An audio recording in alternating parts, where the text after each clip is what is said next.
curious people challenge some part of a lesson that I give. I love that. It's not as fun when some axe to grind people do it, but when curious people do it, it is. When people say, whoa, whoa, whoa, Doug, are you saying, surely you can't mean, oh, come on. I like it even better when they say, Doug, that's just hooey. There's no way. A good one a couple of weeks, blasphemy. That was one of my favorites. But part of why I like it is because it catalyzes a process inside of me. Okay, let's think this one through again. Let's look at it from a different angle. Let's see if we can find a deeper understanding than we even had before. Is it a helpful process? Is it a helpful way of thinking about it? Let's look at it yet again. But the other part I like is a communal process, because I love it when we demonstrate and to one another that we are in a community that, as Michelle said a long time ago when she was designing our Newcomer orientation, that we're not organized around everybody believing the same thing, but we are organized around a way that we treat one another. And we treat one another with respect and with honor, with curiosity, because we're all at different places on the journey. We're not all walking through this transformative process at the same rate. Well, that happened the last few weeks. 3 or 4 times I've had a conversation about that lesson on praying for and talking about that concept within the same paragraphs that I talked about the placebo effect. Had several conversations after that. Now, if you heard the lesson, you heard me be very careful not to say, praying for people, that's just the placebo effect. Praying for people, it's all in your head. You heard me not say that. Also, what I didn't want to say that I think a few people might have heard is to diminish the importance of SSRIs, because goodness, no, those can be lifesavers in the most literal sense. Give us the bandwidth we need to do the rearranging our interior world's work that we're talking about today. That book I told you about during that lesson, Lost Connections, it cites several studies that what meds do is lose efficacy over time. So we don't want to use them as a 20-year strategy, but we certainly want to use them to give us the bandwidth that we need to be doing the work that's going to restore connections and is going to rearrange our interior worlds. But here's what I was hoping we could take away from that lesson and referencing the placebo effect. And this part bears on today's lesson. Look at how powerful it can be if we are able to rearrange our inner stories. When people are given a placebo effect, some authority figure, a doctor or a pharmacist or a researcher with all the appropriate props, with a white coat, with a stethoscope, with degrees framed up on the wall, that authority figure tells us this sugar pill is going to make you feel better. And when they do, sometimes our interior worlds do get rearranged, and what we think changes and what we believe changes and the judgments that we make changes. And when that happens, our bodies will often line up with this new interior story. The new story tells us that we're going to get better. And while it doesn't change the outer worlds, doesn't change our bodies every time, it does often enough that if it were a cholesterol drug, it would sail right through FDA approval. It has a very high rate of efficacy. So our inner stories shift. And when that happens, often our organs and our tissues and our bones get with the program and start pumping out the right chemicals, start initiating the right healing process. Our inner worlds do impact our outer worlds. And if that's true with the placebo effect, well then, figuring out how to rearrange our interior worlds, it ought to be something we think about carefully. Thinking about how we rearrange our worlds ought to be something that we actually make a priority.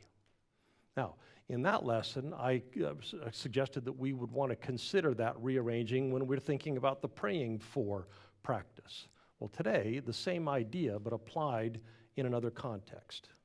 Because contemporary science, as well as a whole bunch of our ancient spiritual tradition, our wisdom and our practices, have made rearranging our interior worlds a very important theme for us.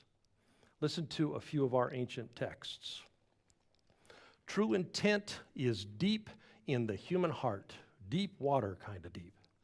But even so, those with understanding will try to draw it out.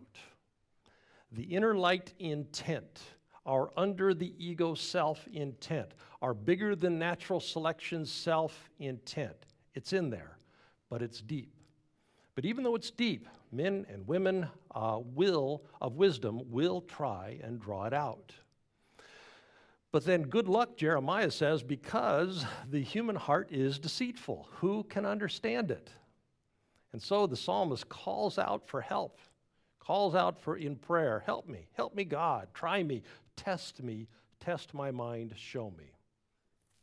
Rearranging and reprioritizing and rethinking our own interior worlds is about as bedrock a foundation as there is in the spiritual tradition. Now, there's a whole bunch of words we use for that, words that you will hear in the religious life, maybe hear them quite a lot: faith, or hope, or belief, or the quest for truth. They all point us to this same core reality, that there is a reality deeper than we often intuit. And sometimes we have to hold to it in spite of the fact that our ego selves are shouting something to the contrary. But when we do get to it, to that deeper life reality, our inner worlds will change, and that change has a powerful impact on our outer worlds. Thoughts change, and beliefs change. Inner storytelling changes. Judgments that we make about people. Judgments that we make about that other group. Judgments about places that we can go and be comfortable, places we can go and not be comfortable. Judgments that we make about ourselves. Judgments that we make about the divine, about how the world works, about why these things happen to me. Those interior world components, they actually can become the reality we live in. They determine the way that we live the very few days that we get on this earth. The human heart, it is indeed deceitful. And those things that get in there, they're tenacious. Once they get in there, they do not want to come out. So help me, the psalmist prays. Open my eyes, test me, try me, show me. Now, you know, just the way that I do in your life, we get attached to our beliefs. We get attached to the judgments that we have made. We feel very protective of them. We defend them vigorously any time that they are challenged. Sometimes we defend them aggressively. Sometimes we get red in the face, we have the popping veins, we have the raised voices. Other times we defend them a little more quietly, a little more passively, more subtly. We agree perhaps on the surface to keep the peace, make things just go by, but we find a way to forget, or we find a way to deprioritize. Other times we sulk, or we withdraw affection. We do non-aggressive ways, but it doesn't matter whether we're doing it aggressively or whether we're doing it passively. What we're doing is protecting our inner world systems, which is fine when our beliefs and when our judgments and our storytelling are serving us well, because we need to defend those. They're how we orient ourselves to the world. But the human condition being what it is, there are a whole bunch of times in which they are not serving us well at all. Because the human heart is deceitful. We do have that ego self in there as well as that interior light self. Now, we think what's going on in there is noble. We think it's good. And so often, while we are thinking it's good, what it's actually doing is mucking up the works. Think back sometime you were defending some inner thing. Maybe you were raising your voice and doing it all aggressively, or maybe you were sulking, or maybe you were not making eye contact. Whatever the thing was you were doing, there's a good chance when you were doing it, you did not think to yourself that you were defending some interior belief, some interior judgment, some interior guidance system about how to be safe or how to be desirable or how to be good. There's a much better chance that what you thought you were doing was letting some jerk know about their jerkitude. There's a better chance that what you thought you were doing was standing up for truth. What you thought you were doing was straightening out somebody else's misinformation. Because the human heart, it is deceitful. So who can understand it? That's the question. So asking today's question, which was the title of today's lesson, am I as self-aware as I think I am? Before we even start, we kind of know the answer. No, I am not as self-aware as I think I am. We're just not. So then what do we do about that? And that's today's lesson. So here are the questions that we're going to be talking about afterwards. And remember, those online, next week, week after, we're going to do a Zoom version of it. So if you participate and we've got interest, we'll make it a thing. Today we're going to talk about 3 ways to become more aware of the deep human intent, the deep water deep. So when you hear those 3 approaches, here's what the questions will be about. What gets in the way of you actually practicing that one? And think of a story. Think about a time that you did practice that, or a time that you could have but you didn't. How did it go? What went on? So those are the questions. Be thinking about them as the lesson goes on. So, following up on last week's lesson, this week I changed my login to my computer. I made it 0090, 90 seconds. And then I realized after I'd done that a few days, I really needed to make it 0120 because I could go 120 seconds. I could go for 2 minutes. And it was a prompt to remind me to sit down and practice mindfulness for just that short amount of time. I could stay longer if I wanted to, and several times this week I did. But my firm commitment, my everyday commitment was 120 seconds. And then at the end, I did a 2-second happy face. So you remember what we talked about, building habits into our lives. Well, to help us think about those practices, I want to put a few of the announcements into context.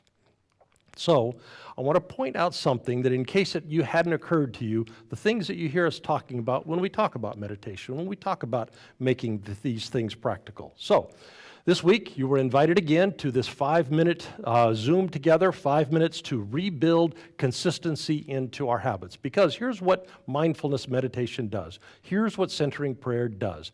It helps disempower the driving pressure behind our interior judgments. It helps free us from the forcefulness of those inner beliefs, that inner storytelling. And then next week, you're going to be invited to an Enneagram Drop In group after church, where we will talk with Robin informally about how our personality types tend toward this recurring blind spot or that recurring blind spot. Because, yeah, our hearts are deceitful, but it turns out there's a roadmap to that deceit. You can find out where you're most susceptible to falling into this pitfall or that one. And if we want, we can participate with the exploration of our hidden, deceitful inner world judgments. And then in March and April, you saw the invitation. You can come watch people practicing the ask the questions, self-awareness practices that help us use our triggering moments to dig into those hidden narratives. And then you come to my house on a Saturday, and we'll spend most of the day kind of learning how to do that together. Now, we organize those things as a community into separate groups, meeting at separate times because scheduling. But in fact, they're part of an interconnected whole. They're a cluster of reworked and updated but very ancient ways that we participate with the psalmist's prayer. Help me, God. They're how we participate in the prayer, try me, test my heart. Test my mind, show me. Practical ways that we join one another, and that's the way we help each other stay on track, is by joining each other in the pursuit of not being deceived by the human heart, which is so deceitful. Now, what all 3 of those groups, all those practices have in common, is the quest to bring the hidden to the light, to bring the hidden to the light. So today, a practical framework in 3 parts to help us understand these 3 practices, but also to have them into our pocket, have them in our back pockets, so that when we're in the quest for self-awareness, we kind of know the territory, how that works. Now, the key to self-awareness, you hear it all the time, is staying in the moment we are actually in. Recentering ourselves in the here and in the now, so that when those hidden inner judgments kick in, as they do, we, by staying present in the moment, are not as subject to them, because those inner judgments tend to not be this moment right now kinds of judgments. They tend to be more what might happen in the future kinds of judgments. They tend to be what did happen in the past kinds of judgments. They try to either protect us from the future or they try and teach us from the past. And they often do that. They help us, they are helpful, but sometimes they're not as helpful. Sometimes they get stuck and then they keep us stuck. So our quest to become more self-aware, 3 layers of self-awareness practice. The first, environmental self-awareness. We referenced this one last week when we put up that short TikTok video asking the questions, where am I? When am I? Part of self-awareness practice is just focusing our attention on a single part of the environment, drawing from one of our 5 senses and giving singular focus to something that we taste, or something that we touch, or something that we see, or something that we hear, something that we smell. Giving singular focus to just that one thing, and then doing it for 10 seconds, or doing it for 30 seconds. Now, when we sit down for 90 seconds or 120 seconds in the morning, or when we sit down for 20 minutes in the morning, we can practice environmental self-awareness for longer, like doing a body scan meditation, which is helpful because what it does is it acclimates us, it trains us, it gets us used to the process so that in the moment it is easier for us to shift our attention from the inner world narrative that is surging up power or the brain on fire moment that's going on. When an emotion rises, we'll be more equipped, more ready to shift our focus to environmental self-awareness. So it happens to you, happens to me, those brain on fire moments, or distractions, or some kind of energy comes surging up. What we do is we take a breath and we focus on a thing. We feel that thing in the environment. We see that thing in the environment, and we shift our focus away from the surging, the distractions, to that thing, that tree, or that sound, or these lungs, or these shoulders. We step back from the racing thoughts. We step back from the surging energy and focus instead on something that is not tied to those inner world judgments, that is not tied to those projections into the future or those regrets from the past. Something that is not about our inner judgment, not about our inner storytelling, something that is right here in this moment, right now. Because, again, our inner world constructs tend to focus backwards and forwards. Environmental self-awareness switches the focus to the here and the now. And usually the here and now is at best neutral. Sometimes it's quite positive. This wind, the support that I feel in this chair, this person who most of the time is not threatening me. Environmental self-awareness is pretty simple if we can remember to do it. Take a breath, focus on one thing right here, right now, and without having to try, that practice will switch us away from the focus that we tend to put on our inner life judgments. Very practical tools to respond to that prayer of the psalmist, try me, test me. Now, when we do that, when we shift from thinking in the past or thinking in the future, it tends to dampen those chemical responses that our body's pumping out. It tends to reduce that interior surging that happens. It gives us room to navigate and room to think, room to reimagine how we're going to respond, how we're going to react. So, environmental self-awareness. Second is emotional self-awareness, which is admittedly a little bit tougher. Now, on the face of it, it kind of seems simple. We just feel our feelings. But we have been trained as a culture, as a society, to not do that for so long. This relatively simple thing is not simple. Now, I've told about my own way of doing this several times. It's less true now that I'm older, but when I was younger, if I was going to have a strong feeling, it was usually going to be some kind of stabbing anxiety.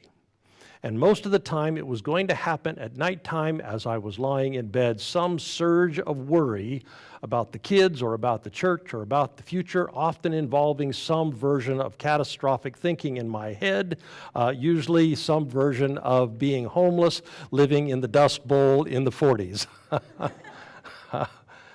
Now, the practice is pretty simple when I could remember to do it. I would just watch the experience. I would lie flat on my back, my shoulders would touch the mattress. I would kick up the blanket so that they didn't push down on my feet because I felt like that was a distraction. And then I would begin to practice emotional self-awareness. What that meant was that I would watch and feel how my belly felt, because that's often where those chemicals would come up for me. I would watch and feel how my chest would tighten, how my face would clench. I would feel that fire raging. I would feel the driving force to clench the muscles. And then I would feel it, and I would watch it, and I would give it my best focus and attention. Okay, feeling, you've got center stage right now. You have my whole mind. You have my undivided attention. Now, here's why we don't do that. Because hard feelings are hard. And we don't like them. So we actually try to not do that full attention. What we actually try to do is distract ourselves. We try to look at some other thing. We try to think about something else. But here's the thing. Those sensations come from the chemicals that come pumping into our bodies in response to the narratives that we carry around in our heads. And so they're chemicals. And those chemicals are there. And they are in our bodies. But you know what's also in our bodies? There are uptake receptors. The chemicals pump into the system, but then what the uptake receptors do is take the chemicals out of the system. So do that thing, give full attention, complete attention, undivided attention. Don't latch onto some meaning that comes with the sensations, and don't focus on the judgments that we usually associate with those sensations. Just feel those feelings. Do that, and the uptake receptors will do what uptake receptors do. They uptake those chemicals. They suck them all up. And we just can't keep feeling that level of brain on fire, burning belly sensation for much longer than a minute. Maybe 2, but usually less than 2 minutes. So we watch the surge, and then when we do, as we practice environmental awareness, we find ourselves dampening the brain on fire energy, the burning belly energy. Now that helps us think a little bit more clearly, to be able to process our thoughts, to make our plans, to see things more clearly, because it turns out that doing this thing, examining and watching and giving full, undivided attention to our emotional experiences, develops a tolerance for emotional experiences over time. They are unpleasant. We don't tend to like them. But if we will give our full attention to them, we end up developing a tolerance for them. They're there. We might as well not avoid them. But we might as well develop the capacity to be with them, to befriend them. Because when we do, we become more able to handle them. When they come up, we are less and less hijacked by them. They don't lock us into our own version of the Dust Bowl stories that we tell ourselves. As they have done, they don't have to keep doing that tomorrow. Now, men. We are much less likely to show or to admit to or even to acknowledge to ourselves that those chemical surges happen in us. They do. Men do feel anxious, we do. Men do feel sorrow and rejection and alone and loneliness, we do. And hiding from the awareness of those experiences, it can make us feel like we are proper American males. But that doesn't necessarily make us healthy human beings. So environmental awareness focuses on a single sensation in order to step back from the brain on fire. Emotional awareness helps us feel our feelings and does the same thing. It allows us to be more present in this moment so that we are less hijacked by the past or the future. Which brings up the third level, which is inner world self-awareness. Awareness of our judgments, the ones that come back again and again, the beliefs that evoke those emotions, the stories that we tell ourselves, usually told beneath the level of our awareness, stories about what is acceptable and what is not acceptable, stories we tell ourselves, about other people. Well, this one, inner world awareness, it's the focus of our self-awareness practice. It's the focus of the Enneagram. When we are asking the questions, which is what we do in our self-awareness practice, I think it's the fifth or the sixth question, we ask ourselves, what would be a good name for this pattern that I've just seen inside of myself? Now, I think it's the hardest question, but thankfully we have each other to help each other wrestle with the question. But over the years, as people have gone through that and said, what would be a good name for this pattern, we've gathered some of those names, and I cut and pasted them from a document that you can find on our website. And here's a few of them. I'm not good enough, or you're not good enough. I can't trust me, or I can't trust you or anybody. I have to please people, always. I have to be strong, always. I have to stay calm, always. There's not enough X for me. There's not enough love for me. There's not enough money for me. There's not enough favor for me. Whatever X is, there's not enough for me. Mistakes are not allowed. Needs are not allowed. But bad feelings are not allowed. Don't assert, that's bad. Don't not assert, because that's bad. Now, here's the thing about these inner judgments and beliefs. Rarely does someone do the work to get down there, find it, unearth it, and then feel good about it. No, we do all this work. We ask these questions. We look into our feelings. We look into the stories that we tell ourselves. We find the pattern, and we get down there, and when we finally see it, the most common response is, ooh, that's in me? Ugh. Because really, who wants to see that some part of them believes that they can't have needs? We know that's crazy. We know it makes no sense. What? That's in me? Ooh. Don't depend upon anybody. Don't make mistakes. Always be calm. Always please other people. Really? That's in me? No. We don't like to unearth that stuff because it's embarrassing. It's discouraging. But that, it turns out, is a big part of the problem, because those inner hidden stories are working really hard to stay inner and hidden because we don't like to see them. We pick up some belief early on in life before we even have the cognitive capacity to have an informed view of reality. And then we integrate that into our worlds. We never examine it, we never assess it, and then some data point comes along, reinforces it when we're teenagers, reinforces it again later, and we just leave that thing down there. And part of why we don't like to see it is the very reason that we don't like it, because it often is unreasonable. Often those stories are not true enough. Unexamined, unseen, they still stay down there and they keep being unreasonable and they keep being not true enough. One of the common questions we ask at the very end of the process is up until then, the person who is sending the message will be the one that talks and everybody else just listens. But when we get to the end, we kind of talk back and forth because we try and poke holes in the narratives. And one of the most common questions we ask when we poke hole in the narrative is, if this was your story, let's just pick one. I have to be calm always. Let's just say this person has a child. What if your child held that belief? Oh, that would be awful. I would not want that for my child. I would tell my child that it's not true. Well, then why is it true for you and not true for your child? Because we do those things. They're not reasonable. They're not rational. But they're there, nonetheless, dictating our days. And we don't like admitting to ourselves that that kind of ugliness is down inside, dictating our days.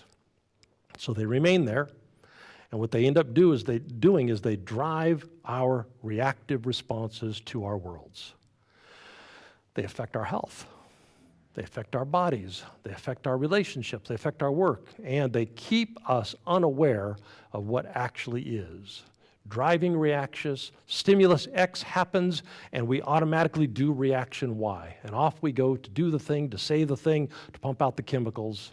And a lot of people can go a whole lifetime, reaction after reaction after reaction, blood supply responding to unseen beliefs, stimulating and feeding the brain on fire thing, leaving our better self parts unfed, unstimulated. So am I as self-aware as I think I am? For most of us, on most days of our lives, no.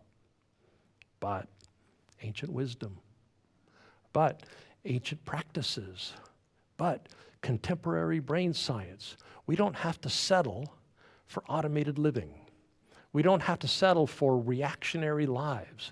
We don't have to stop at, oh, the human heart is deceitful. We don't have to start there. We can begin to understand. Now, those who've gone before us, they prayed that prayer. Oh, God, help me. Try me, test me, show me my ways. And their prayers were answered. And then they wrote down what they learned, and they left it for us. We have a legacy of instructions. Here's how to rise above your natural selection self. Here's how to live into your aspirational self. Here's how to draw from your truer self, your inner light self, your divine center self. Here's how. Start with environmental self-awareness. Body scan meditation, that's a good place to start. Do the work of emotional self-awareness. Ask the questions. That's a good place to start. Work on the inner life awareness. Come meet with Robin, talk about the Enneagram, and see the pitfalls. That's a good place to start. We don't have to stay there. We're all there. We just don't have to stay. So indwelling divine, the practices that help us stay in the here and now, the practices that help us not be hijacked by brains on fire. More attention to the interior light, that's our prayer. Amen. Well, if you would prepare your offerings, you are right. It does. This is how long it goes. Never mind. So if you are in the directory, you got our new treasurer's report. Thank you, Matt. Matt is doing Scott proud.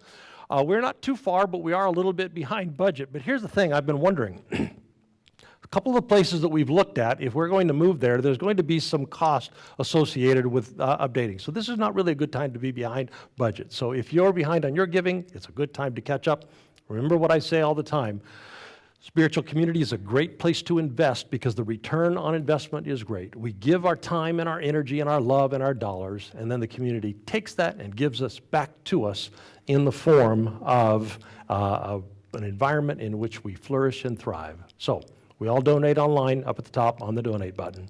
Now, in a moment, we're going to dismiss you all, the live stream folks, and we're going to work on the questions together here in the room. Now, remember, 2 Sundays, the 20th and the 27th, a pilot project. We're going to try and do on Zoom what we do here in person. If we get participation, we're going to make it a thing, so show up. All right. If you would, let's put our hands on our hearts, and let's remember that we are, every one of us, carriers of the indwelling divine. Love and joy, peace, patience, and kindness and goodness are within us because the inner light is within us. And if you would, extend your other hand to our city. Let's look for opportunities to share what's in us with the people that we live and work and go to school with, looking for opportunities to repair and heal our worlds. Amen. God bless you all. You are dismissed, and the rest of us, let's form groups of 5.